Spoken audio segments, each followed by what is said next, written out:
Hey guys, let's make a Mario Kart themed cake. So first I printed out some edible images of the 3 images I wanted to use, and I rolled out some fondant, I put my edible glue, and then I put the images down and traced around the outside of the image, let those to dry, and then I inserted a floral wire. Now I cut out her name. I used a template of a name that I printed, and now I'm painting it with poppy paints, my favorite paint ever.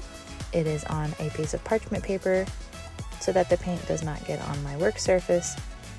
And then I add some pink buttercream to my crumb coated cake. And then I use my smooth cake comb from Esther Cakes just to make that cake all pretty and smooth.